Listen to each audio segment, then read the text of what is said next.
Boots and Saddles Air Cavalry in the 80s, an Assault Series game.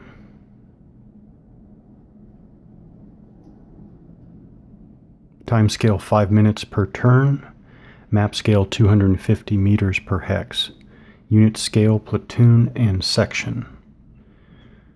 So Boots and Saddles is the second game of the Assault series, playable by itself or in combination with other games and modules.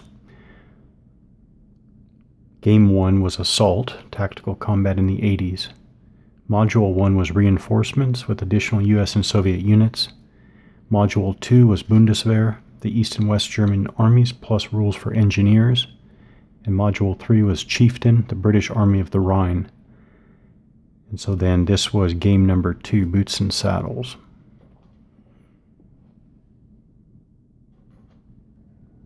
So thinking of playing Boots and Saddles, I think I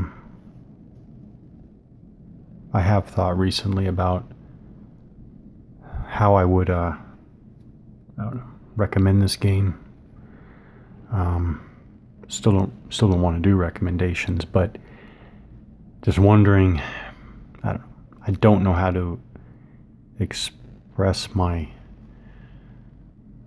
thoughts on the game, other than to say that in some ways this is how I would expect a World War III, NATO Warsaw Pact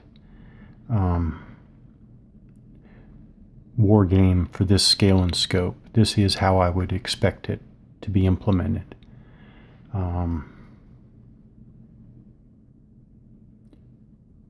But that's not really saying much.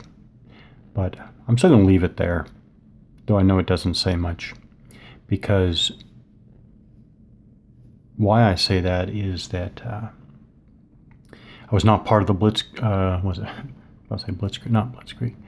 I was not part of the Panzer Blitz / Panzer Leader generation of wargamers. I still haven't played either of those games, and at this point I don't think I will, which is odd. Those are probably just two games I'll just go ahead and, practically speaking, cross off my list, because that's a whole nother discussion. But I've played, I have played, and I've actually made a point to play, the whole, or a number of titles from that whole line of games that were spawned by that game, Panzer Blitz. So I've played Panzer Blitz Hill of Death, and I've played Panzer Grenadier. I've played Tactical Combat Series. I've played MBA. I played the World at War Platoon series by Lock and Load. So I played Sands of War. So I've played a good number of the platoon scale games, again, that are, I think, in one way or another, derived from or descendants of Panzer Blitz.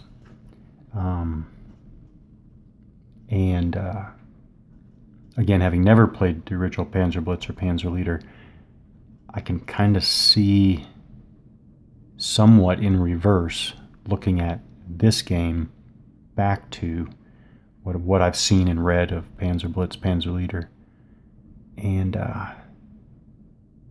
it just seems to me like this is a better implementation. But I wouldn't take those remarks very far, because I don't have the original experiences of coming into the Panzer Blitz, Panzer Leader war games. I put these markers out because I have run across one thing that I personally feel like I'm missing, components-wise, and that's markers to indicate something. I'm not sure what I'm going to do, but it's important for me. This is not, and by the way, I was thinking about this, this is not unclear in the rules. So it is clear in the rules. Under direct fire, which is Rule 12, there's clearly a section, Bravo, limitations.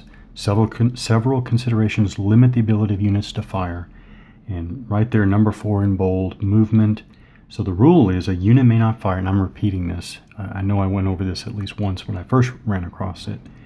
A unit may not fire in the fire phase of the friendly player turn if it moved in the first movement phase. So movement for this purpose is defined as entering a new hex. So therefore this does not include changing formation, mounting, dismounting, etc. Those are not considered movement for this purpose. So basically a unit can dismount, for example, and fire in the fire phase. Or a unit can change formation during the first movement phase, and fire in the direct fire phase. But not moving to another hex. Movement in the second movement phase does not affect fire. So this has nothing to do with the second movement phase.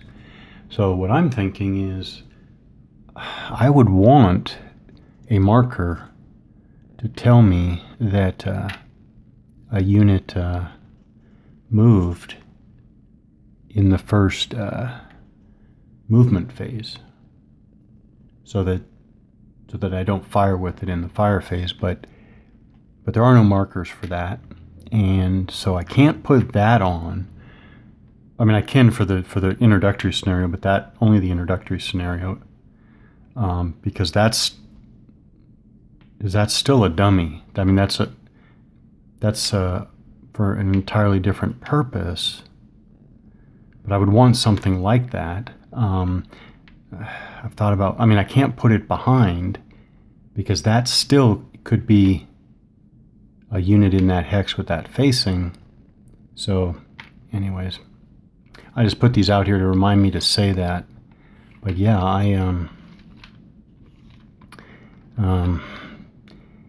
maybe I can't a suppression marker. I don't know, but I do want, I mean, I guess you could put a revealed D marker, because a revealed D marker would never still be on the board. I don't, to my knowledge so far in the rules. Maybe that's an option, but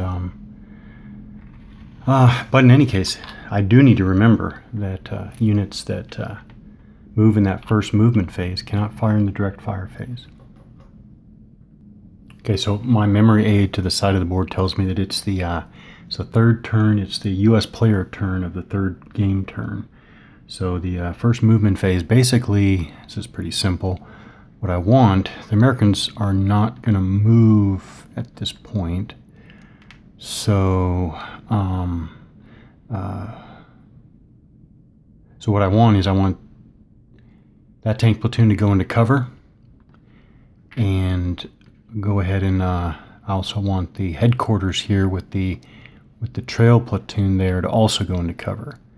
And I think, and I'll do a quick check on this, I think so the two operations points, I think that the headquarters can have that itself and the platoon it's with, co-located with, go into cover for free for no operations points.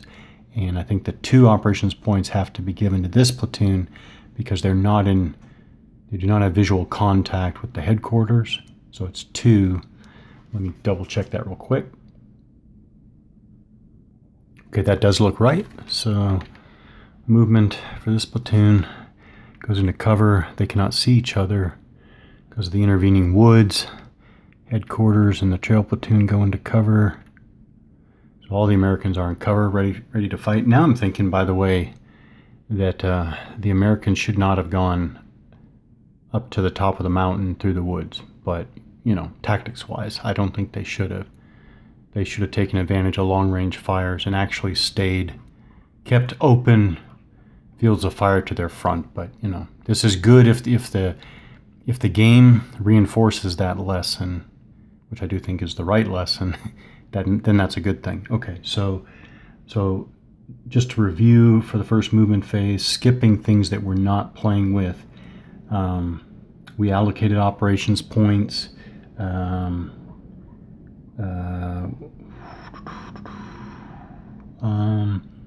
Do change of formations as needed. Then we move units.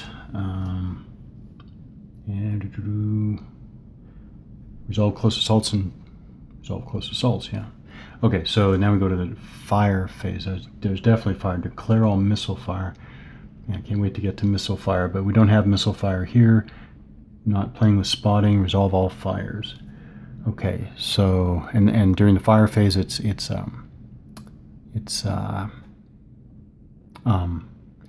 simultaneous. So I think the Americans are just gonna duel it out with the the two Soviet platoons there.